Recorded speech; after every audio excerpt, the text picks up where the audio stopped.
I give a fuck? Why do I give a fuck? Why do I try so hard? Why do I care so much? Welcome to Why Do I Give a Fuck? A cross-cultural conversation between myself, Deanne Tate, and Johanna Thompson. In these times of great struggle and possible shift, we ask ourselves, why do we give a fuck about any of it? How does the lens we see the world through impact what we see? And what do we do about it? I am so ready to jump right in to the madness that is the United States of America. The madness that is the United States of America. And I'm curious because I know that you were just traveling to a whole different place, a whole different country. How did that go? What was that like? One. And then what was the differences that you were experiencing and seeing being in Amsterdam? Or did you hear any chatter about Wagwan in the US? On all the madness. So curious about that. No, yes, my partner and I just traveled to Amsterdam, and no, I did not hear a peep out of anybody about the US, and which was really interesting. My partner is a black man, and he mentioned the first couple of it was his first trip outside the US. So he was having a lot of first time experiences with being on soil that wasn't US territory. And one of the first things that he brought up was the pattern in the US when black individuals are moving through space, as you know, and you see another black person and you kind of nod to them like, I got you, I see you, and you know, we're together. He said he tried to do that in the airport in Amsterdam, and then a couple of times on the street after we got there. We would come face to face with other black humans, and he would try to do the nod and I got you and everything. He said they didn't even acknowledge it. They didn't even look at him. They didn't even, it was like it would, they didn't even pick up what he was throwing down. And it really surprised him. He was like, I'm not used to being in a place that's not driven by, I mean, I know, you know, other countries have No, US stories. racism is like no other racism Right. in the world. Yeah, man. Right. And so that was one of his first awarenesses because I was asking him, and just the energy of it. He said it's so different being in a land that does not have the chattel slavery historical story embedded in it. And so that was really powerful for him. He was like, I don't know what to do with this. I'm looking around at other black humans and they're like not responding the same way I'm used to. So it was super quiet. It's just quiet there, you know. And I don't know if you've been to Amsterdam, yes? So there are cars there, but most of them are electric. The trams are electric, the buses are electric, and most everybody walks or bike or rides bikes. And the lack of noise, the lack of just machinery noise was amazing. You know, I think we heard two sirens the entire time we were there. We walked almost 35 miles in 5 days. So it was incredible. But I was really struck by how quiet it is. And I think and that's by design. You know, they want it to be quiet. It's a city, it's bustling, there's a lot of people around, but the energy is still calm, and that was lovely. That was lovely to be in for 5 days. So Yes, it is. And just to contextualize that, like that, Amsterdam for those who haven't gotten to travel and visit. If there's any Amsterdonians, like, would you call it that? Amsterdammers, I think is what they call Amsterdammers, themselves. Amsterdammers. Amsterdamers. To affirm kind of what I'm saying is that we're talking about a real city of like, Oh yeah, like a city 800,000 city. plus people. Yeah, where there's people everywhere all the time. So one of the things to be experiencing is like quiet and silence compared to any type of US city is really tremendous. It really does speak to the culture, Americanized culture, and how chaotic it is. Yes. Super, super, super chaotic. Yes. And like speaking about chaotic, I am over here on the land of wood and water, my country of my ancestors, happy and also getting from my young people. So for those of you who don't know me or don't know about the history, I've taken care of a lot of young people. I've taken as a foster parent, as a guardian ad litem, as a mother, you know, out of my own womb. And there's something that feels so good about learning how impactful you've been in their lives. So I have one young lady in particular who's one of the most difficult young people that I had to take care of. But now and they're a Haitian born, well, they're a Haitian person. They're U.S. born, but they're also Haitian culture. Okay. Um, that in Miami, but currently in Texas. So they've grown up in Florida and know what it is to be in Florida, and they're in Texas now and are experiencing currently what's in Texas. And this young person who came to me very unawares of anything but herself and her life and the trauma that she was going through growing up, being in dependency, foster care, and all of that kind of stuff. She is sending me almost daily TikTok information about the legislative changes that are going on in the US and like the madness that is happening and like, can you believe this? And like my Haitian people, and it just makes me proud. So I'm like saying that to like Mhm. to watch a young person come into consciousness and not only into consciousness, but be able to be aware of like how their lives are being impacted Mhm. in a person who would not that would not have been.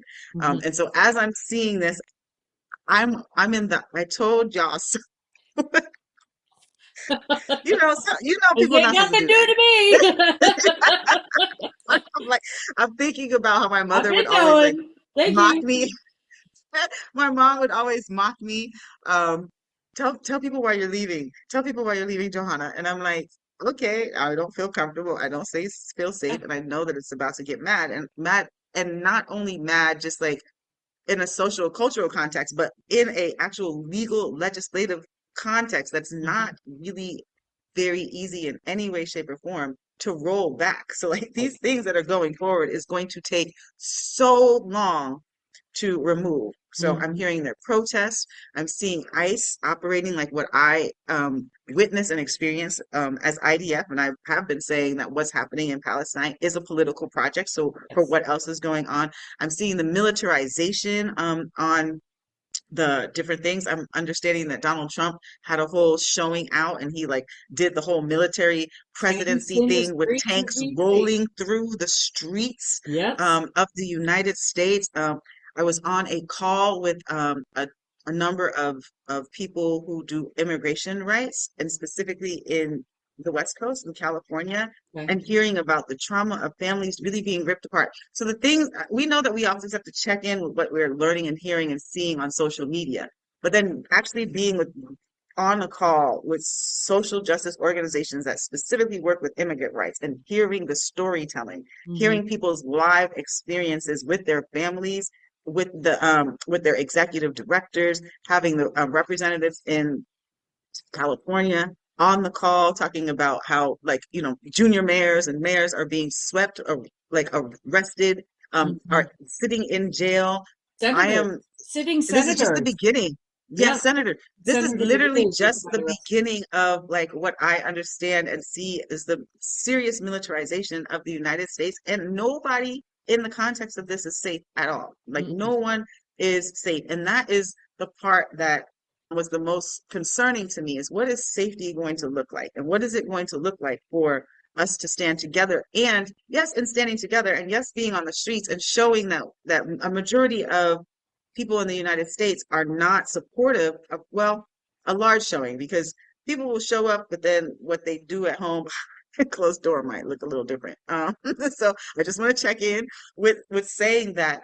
And how are you feeling? Because you're sitting in it. I'm not sitting. I'm watching it from afar, and I'm like, oh God, I'm so glad I'm not there. But I do have babies that are there, the ones I talk about, the ones that I care about. So I am watching and like waiting, and like I really do feel like it's a moment of be on your P's and Q's and really checking in because laws are being passed that eroded the social contract where people as citizens can feel comfortable and safe in the country of their birth and or folks who are immigrants who have done all of the work, spent all of the money to be Mhm. in places, or students who are trying to come into their understanding of how they're thinking about the world and expressing themselves. There is no safety in the United States right now. And that to me that's the reason why I left. And it's something I definitely give a fuck about. For real.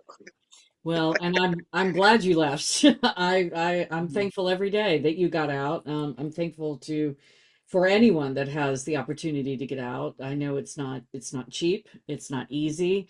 It's hard to leave your loved ones, especially when you have young humans that you love and care about still left behind. How am I feeling? I don't know. I mean, when we started this podcast, we talked about wanting to have these conversations through the lens that we each occupy and see the world through.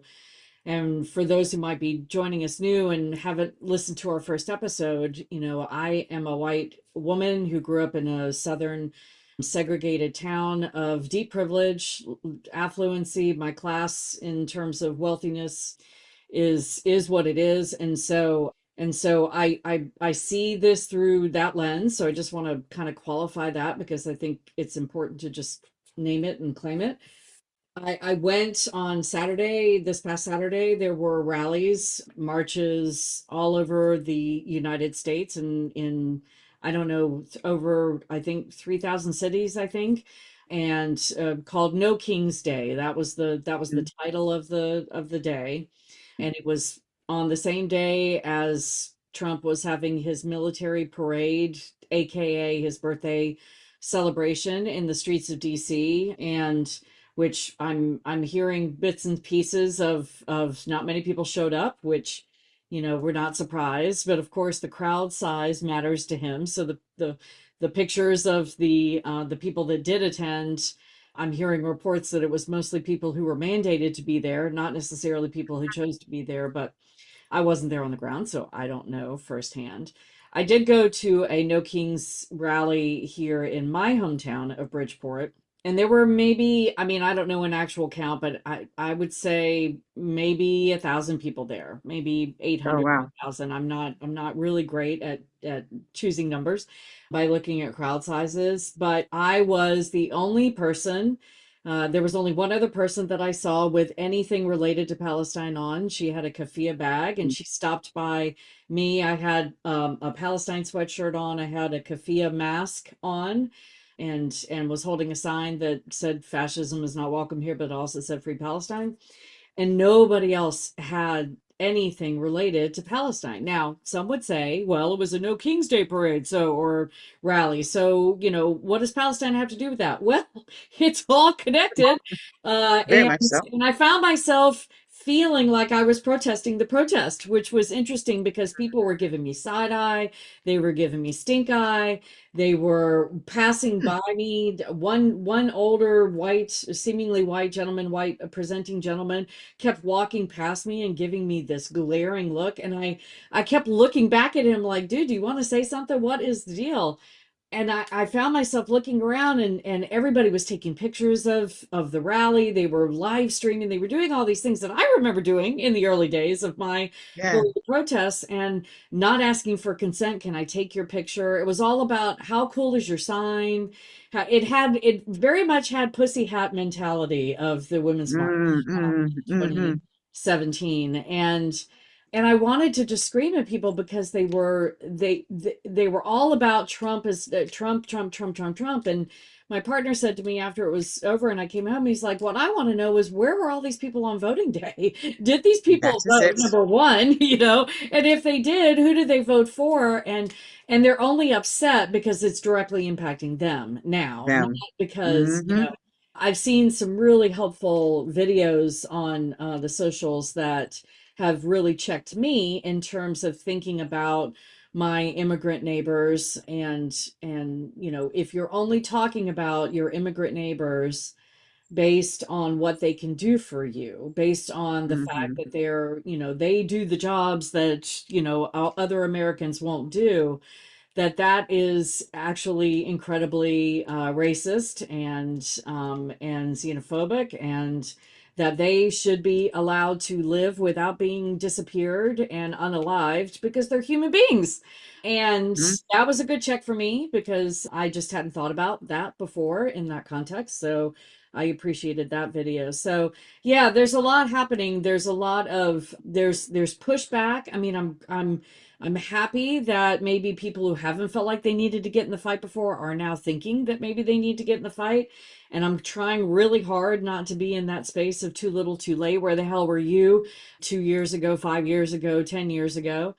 because that's an easy place to slip into. And I can be accused of that Mhm. myself because I was not Mm. aware of a lot of this until I was. So trying really hard not to get into that judgmental place, but also learning a lot about what do I need to pay attention to? How can I respond if I see ICE doing something to one of my neighbors That is it. randomly on the street? How do I, how do I stand in and stand up for that person? And learning a lot about that and learning a lot about how I can be beneficial in those everyday spaces, not just when I'm at a protest, but then also too, when I'm at a protest, am I paying attention to where the people that present as minority may be in that protest, and am I going to put my body where it needs to be because they're the ones that are Mm. going to go that the police are going to go after before they're going to go after someone that looks like me. But we're getting close to them going after anyone that looks like me. December. Anybody, I mean, yeah, anybody who is especially participating and from wearing a supporting, kafina. So, I'm saying, but anybody who's participating and not supporting the administration and the right, movement, right? right. They're like, it's okay. I'm sorry. You were continuing your conversation. No. But I'm probably repeating myself. I mean, there's just, as a person who looks like me, my brother, who is a black man, went to a protest in my hometown. So this is odd. My hometown, which is still very segregated, very small town in North Carolina, was having a rally, a No King's Day rally. My younger sister lives in Boone, North Carolina, in the mountains, which did not have a No Kings rally. So she actually went to our hometown so that she could go to a No Kings rally, which kind of blows my okay, mind a little bit that, my okay. town's getting a little away. But my brother got on the mic. They gave him the mic at one point, and he was like, he said, y'all need to be paying attention. And he kind of called them out for where the hell have you been all this time, and now you're showing up. And the woman, and he texted me and he sent me a video of it, and he said, I got a little worked up. I probably said more than I should have, or didn't say it right, or whatever. And I listened to the video, and the woman that got the mic right after him came on, and the first thing she said was, yes, but we all are appalled, because he was calling, the white people out in the Mm, crowd. And she said, mm, no, but she basically, all lives mattered him, his statements whenever mm. he said it.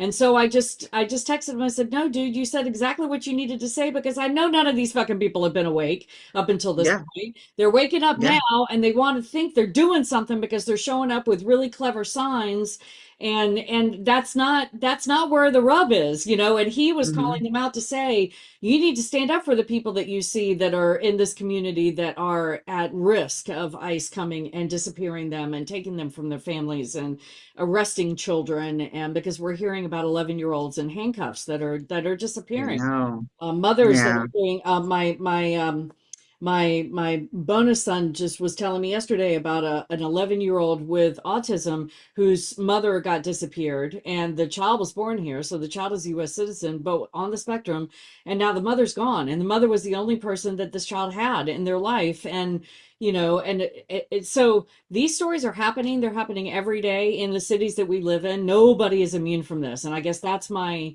No one. overarching message. I'll stop talking. No, none of the people, none of the students that are here. Just target it if you are not participating with this administration in creating, and I'm going to continue to repeat it, creating a white nation. Yes, That is that's what is what they happening want. in the United States, right? So I'm just going to say it, name it, call it what it is. I heard in regards to protests that you're talking about, in regards to safety, in the history of my life, I've done a lot of protests. I've been hit by cars. I've been, all kinds of madness has occurred.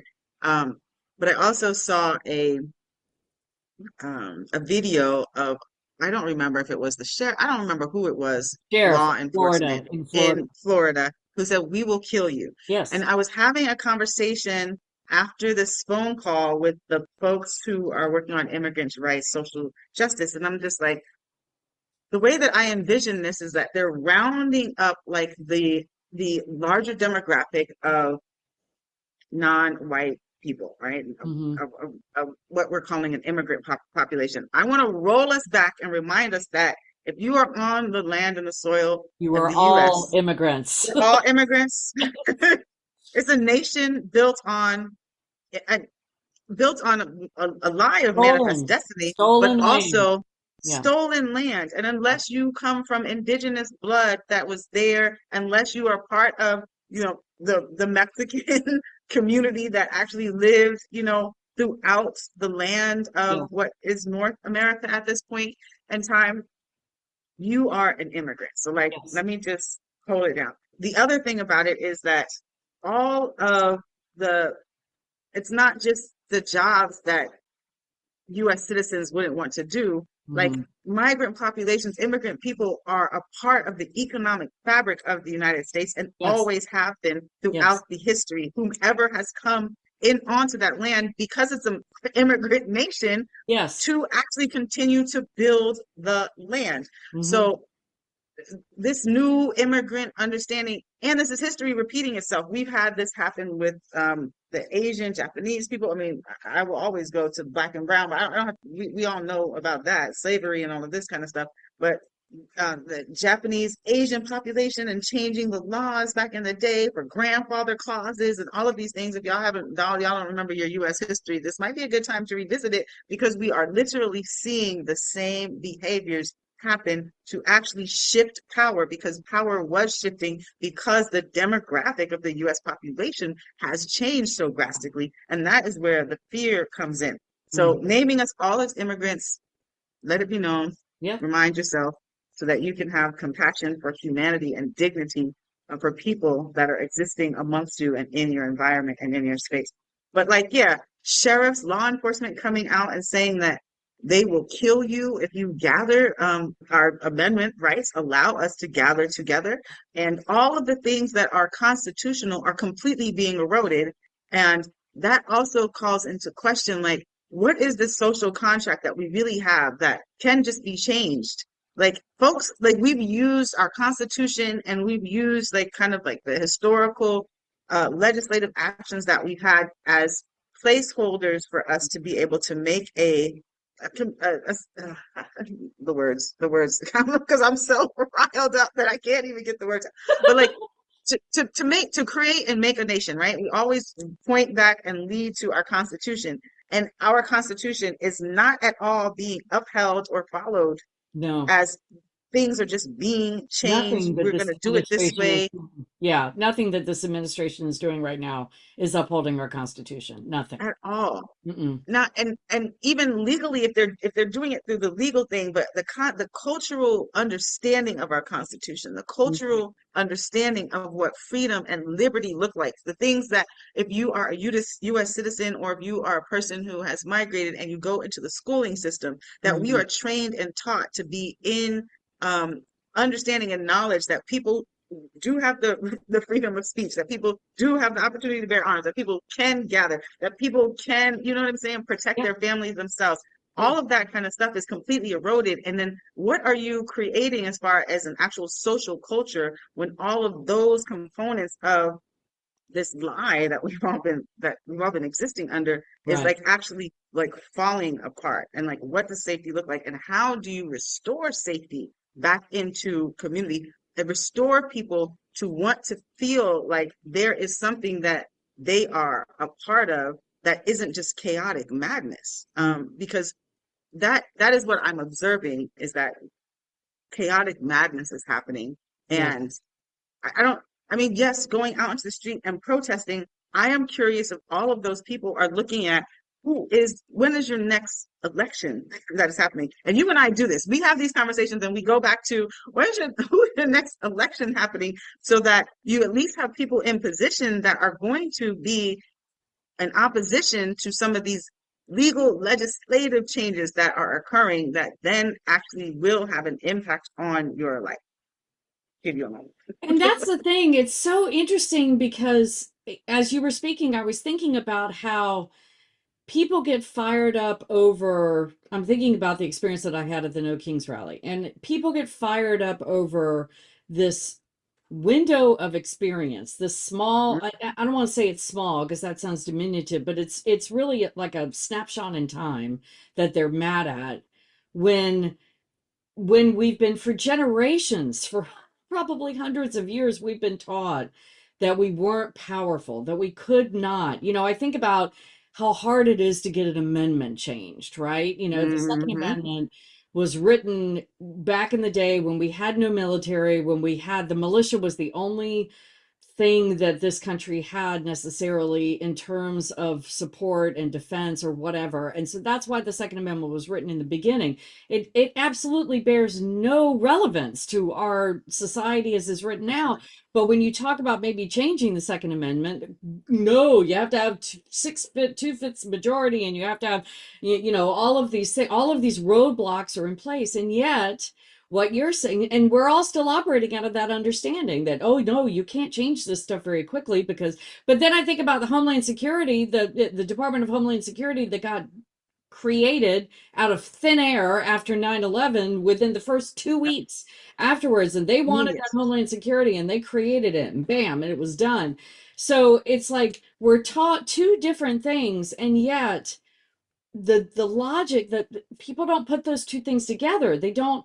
So I'm listening to people being upset on Saturday. No King's Day. This is a place where we have no kings. And it's like, okay, but are you okay with oligarchs? Are you okay with, because no, we don't have a king. That is He's it. not, he Yeah. don't want to be a king. He wants to be a dictator. It's like, you're not even using the right word to describe what he is trying to accomplish and what the oligarchs are letting him accomplish, because as long as they're tied to him, they have the power. And so it's still so mind blowing to me about how ignorant we are about everything that is set in motion, everything that is happening. We're even mad about the things that they're not even real, the things that we're mad about. I mean, they're real, but it's not exactly accurate about what Advertise. really needs to be mad at.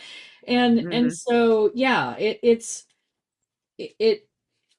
everything feels very, there are people that are waking up that have not been woken up before, so there's a shaking, there's a energetic shaking that I feel like is happening in this Mm. country right now.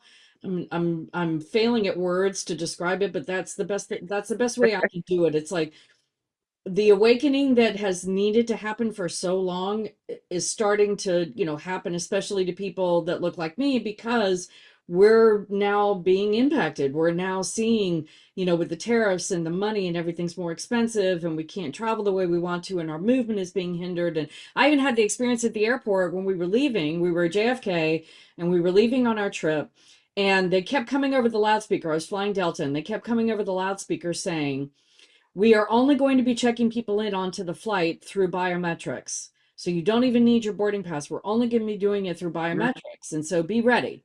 So I've been educating myself and learning about biometrics and how bad Hmm. they are. And so I told my partner, I said, I'm not going to consent to biometrics. I said, if you want to consent, you go for it. I may get held back a little. And I did. I went up to the thing and I told the guy, I do not consent to the biometrics. I want you to check my boarding pass. And he got pissed at me, black man, got mad at me, and he said, it's federal law, it's federal law. And I said, absolutely, it's not federal law. I said, I have a boarding pass. If federal law meant that you weren't going to be checking boarding passes, I wouldn't have one. And so and he's like, well, you already walked up here and already took your picture, I don't know what you're doing. I said, there's a X on the screen. I have not seen my image come up on there. You haven't taken my picture. Here's my boarding pass. I want you to check my boarding pass. He was so pissed Yeah. at me for doing that and for messing with Mm. the system, but he checked my boarding pass, guffawing and With the laughing, huffy. Yeah, quoting yeah. things. And then as I'm going through the gate and I'm starting to walk down the gangplank, I hear him come over the loudspeaker and like, well, we're mostly checking biometrics, but if you insist on not consenting and not having your biometrics checked, then we will check your boarding pass. But you're going to have to go to the end of the line and you're going to have to wait until the end. And he went into this long diatribe of how difficult it was going to be for people to get on the plane. And Yeah. I'm, that's what's happening. That's the crux of what's Hmm. happening, is that our Hmm. movement is being shifted and changed, and our Majorly. freedom of movement. And it's been happening Majorly. for a long time. This is not new. This is not new. It's Hmm. just now starting to really impact more people on a broader spectrum. So It's impacting white people. We gonna say what it is. okay, impact white people. And so now, Always. now it's a Right. thing. And now folks are gonna start to be upset, right? Like when you can't go into the bank, like I'm not Yeah. on. on U.S. territory. And my daughter, I'm like, hey, go into the bank and do this thing with my account. Can't do it. Yeah. Can't do it. That's Yeah. not at all. So it's like little things like that. And there are so many fanatical distractions that are happening, right? The Hmm. whole Trump, Elon Musk thing that people are paying attention to. Are you paying attention to you can't do banking with your money the way Yeah. that you were doing banking with your money Yeah. a year ago? Yeah. Are you paying attention to what they're saying that they're going to be teaching young people in schools? And then if you are not participating in that, Columbia University, we started talking about that. Yep. That means that they're limiting actually knowledge and education, that they're trying to like literally train our brains into a very limited understanding of Yes. what is correct. And that is really, really particularly scary. And I'm gonna also bring up the fact that I'm feeling so much more anxious about it in the context of we are in the month of June. In a couple of days, we're going to be celebrating Juneteenth celebration, which is a celebration that folks have just recently come into understanding what it is, right? And Right. it was like it was delayed freedom. So let's go back Yeah. to it. It's a 2 celebration of years. freedom, but it Over was 2 years. Yeah. years of delayed freedom. So if we're even looking at the history to the point of your experience that happened to you at the airport, if people are saying something is federal law and people don't really know that it's federal law, then you are just ushering yourself into this system and into this process without knowledge. But Yeah. then you're also not being educated on what your privacy rights are. We don't even know what citizen rights look like at this point because it's just all up in the air and Yeah. people They're snatching changing people every day. and It's like, nope, take it every away. single day, every single moment. It's so hard to keep track of. And we don't want to repeat history where we're experiencing delayed freedom or lack of freedom, limited freedom in the Right. ways that the US is rolling this out. What is the other? Oh, what we're watching in California happen with the ICE raids, and they're happening in other states. They happened in Massachusetts first. We're not really hearing about the um, the Black and brown identified immigrant population. That this is not new. No. This is the thing, y'all, with Black folks.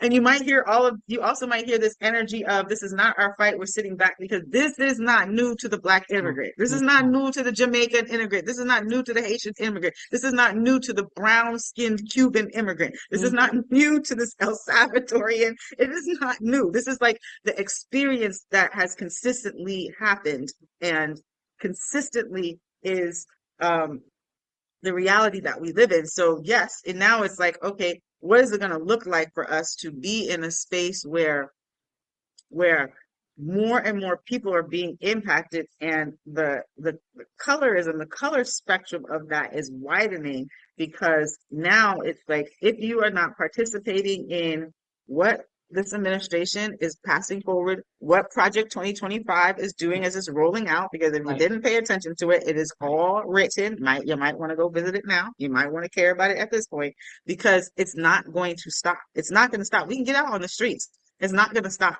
And what does it look like for us to be able to figure out how it is that we do stop it? We're going to be we're in 2025. So our next election is coming up in our Presidential next election process. Yeah, 28. 28. We have so much time. Yeah. So much time, but we have to be vigilant, and we have to be educating ourselves, and we have to be educating ourselves in a way that we are really finding out the information that's going on, and it not just be through TikTok. There is a utility on TikTok to kind of highlight you to where you can go deeper dive into what the actual true impact is going to be to your very, very close nuclear family, because we're too much of a melting pot of community at this point and relationship at this point. You Yeah. have a Black brother, I have a half white one, and little nephews and nieces. And like, what is that going to look like if there was ever a time where I'm hearing that they passed legislation where actual U.S. citizens can be deported? Like they passed this kind of weird legislation, which I don't understand like the foundations of it. But hearing and knowing that if you say something and they don't want you to be a part of it, or if your mama says something and they don't want now the lineage that you have to be existing in the US, there might be an opportunity where they send you somewhere. And where is that somewhere? Yeah. Yeah, If it's a not disappeared altogether. slippery slope. And it's, it starts with you are a part of this group, this particular group that we've demonized, whatever that is. And that's slowly slipping in, not slowly, quickly slipping into you just don't agree. Like you were saying, you just don't agree with this administration. You're labeled a terrorist, and Trump is even the terminology that he's used is calling them homegrown. When he says homegrown, that Yes. means he's talking about US citizens who were born Hmm. here, regardless of what Hmm. you look like, regardless of what your ethnicity is. If he's talking about homegrown, he's talking about US citizens who he does not want around because of the dissonance and Hmm. not agreeing with what he's doing. And so, yeah, it's here. Empire is falling. And I don't know how long it's going to take for it to actually fall. Um, and I don't know what that looks like. I just know that Mm. it's gonna get worse before it gets better. And so I'm doing a lot of educating about for myself about what I need to do, what I need to do with my immediate family, how I need to get to know my neighbors and my community, and to figure out how to be able to do it. I know we need to go, but I just was when you were talking about banking, I was just watching a reel of a Jamaican woman, and she identified herself as such, who is active duty military, was getting ready to retire. She is a U.S. citizen. Did you see that? And she was talking about, I I'm think I talking saw to people. Mama Yeah, Jamaica Peeps. She was talking about her experience of trying to get a real ID.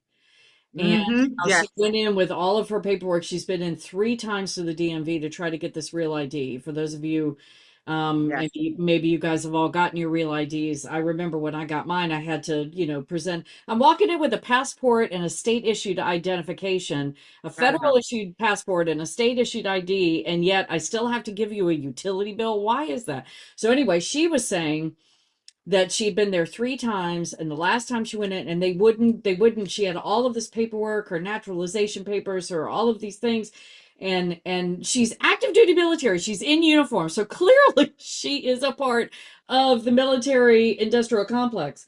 And they still won't accept. They said, well, we can't verify who you are, we can't verify who you are. So they took her passport and her license and said they had to send it off to get it verified. And she's afraid she's not going to get it back now. And which I That- totally get. And then she's a sitting duck for not having the proper ID that she's supposed to have.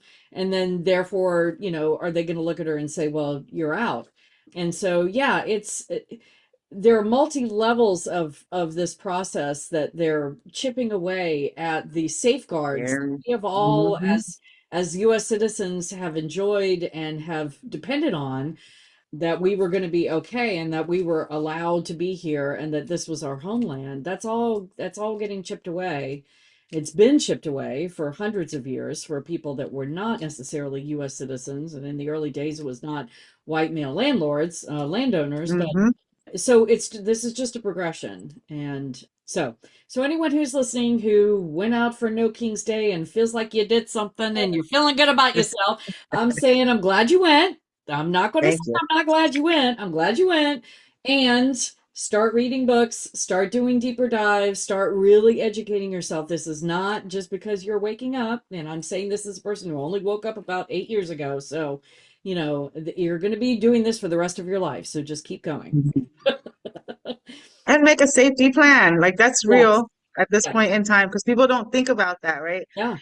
Making a safety plan is very, very critical because you don't know when someone is going to knock on your door looking for Yeah. something, looking for someone, Yeah. right? Yeah. This is something that folks are not used to experiencing, so you don't have any Yeah. mechanisms of understanding how to actually deal with it, right? Well, But folks who have been dealing with it, we used to demonize people that were, we called them preppers, right? People that mm, were expecting the end of empire. And so they were going to go live off the grid. that They is knew it. how to desalinate their Hmm. water and they knew how to do all of this stuff. And we used to make fun of those people and said that they wore tinfoil hats and that they were coming up. No, this is real.